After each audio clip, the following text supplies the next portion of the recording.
Hola, ¿qué tal? Hoy veremos qué son los enlaces químicos. Vamos a comenzar hablando sobre qué es un enlace químico.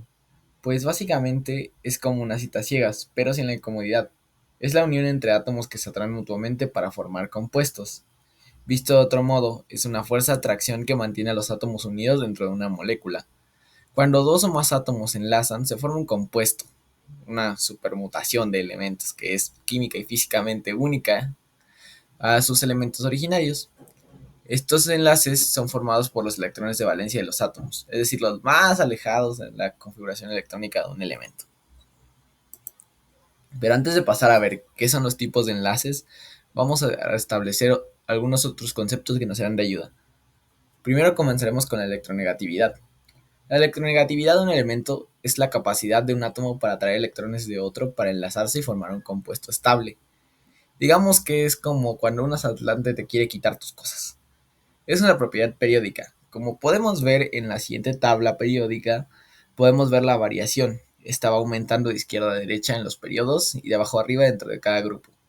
¿Para qué nos sirve esto? Pues básicamente porque si calculamos la diferencia de electronegatividad entre los átomos participantes en un enlace químico, podemos determinar qué tipo de enlace es. Ya esto nos servirá más adelante. Bueno, pero antes de hacernos bolas, vamos a hablar sobre la estructura de Lewis. La estructura de Lewis básicamente es una representación gráfica para hablar sobre la distribución de los electrones de valencia. Estos se generan con el objetivo de que todos los átomos involucrados cumplan una regla que se llama la regla del octeto. Esta establece que todos tienen que tener al menos 8 electrones de valencia en su última capa. Aquí hay excepciones, por ejemplo el hidrógeno y el helio, aunque existen metales que también cumplen con esta. Bueno, para no hacer el cuento largo, básicamente, como vamos a ver aquí, tenemos un elemento que es el oxígeno, otro que es el hidrógeno y otro hidrógeno. Como sabemos, el oxígeno tiene 6 electrones de valencia. Se representan con puntitos y estas líneas establecen un enlace químico que pues existen de distintos tipos, pueden ser dobles o triples, en este caso dobles, por lo que podemos ver 2 electrones de valencia, 4 aquí, y estos son 6 y estos son 8. Bueno, ¿y por qué? Dirás, pero si necesitan 8 electrones, porque ahí nada más veo 4. Pues realmente son 8, puesto que es un enlace covalente en donde los enlaces son dobles, por lo que si consideramos cada rayita como 2 electrones, pues esto quiere decir que tiene 8. ¿Y se acuerdan que les dije que había excepciones para que estuvieran estables?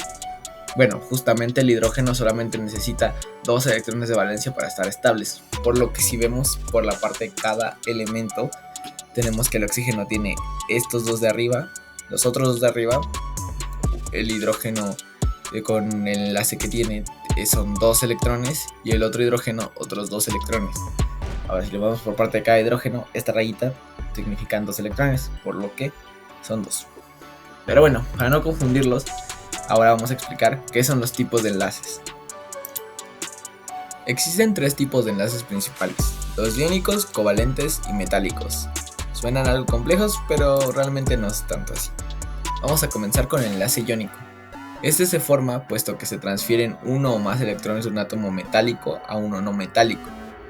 Los átomos involucrados forman iones positivos, o sea, están cargados eléctricamente, que se les conoce cationes, y iones negativos, que cargados eléctricamente pero negativamente, que son aniones.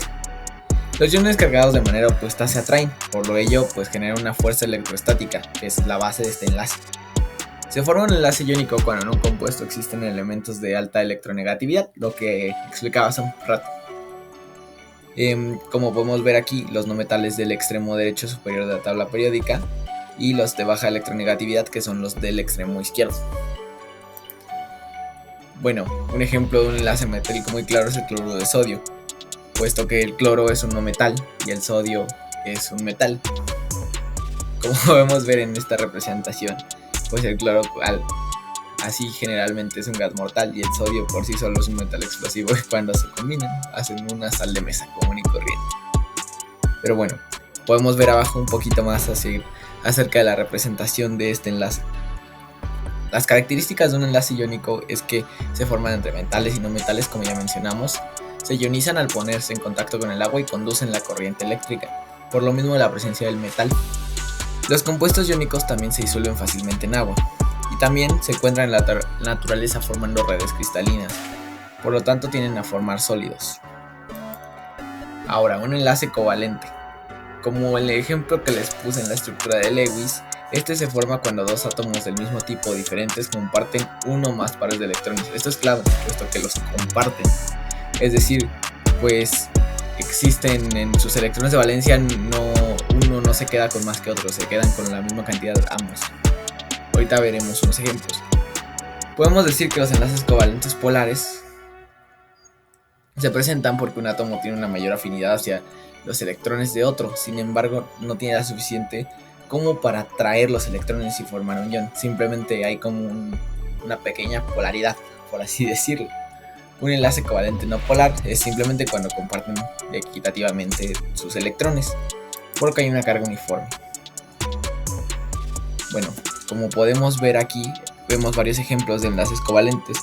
Como pueden ver, este par de electrones que está circulado significa que los están compartiendo, es decir, funcionan para los dos elementos presentes. Aquí podemos ver una imagen que nos habla que un enlace iónico solamente involucra un elemento dominante, por así decirlo, sobre otro, y un covalente pues involucra la compartición similar a un comunismo. Bueno, pues los enlaces covalentes están constituidos por no metales. Sus moléculas son no polares y la atracción es débil, y pues por ello se encuentran en estado gaseoso o líquido a temperatura ambiente. Solo son sólidos y constan de numerosos átomos. No son conductores ni de calor ni de electricidad, a diferencia de los enlaces iónicos, y los puntos de ebullición pues son menores que las de un enlace iónico. Nuestro último tipo de enlace químico es el enlace metálico.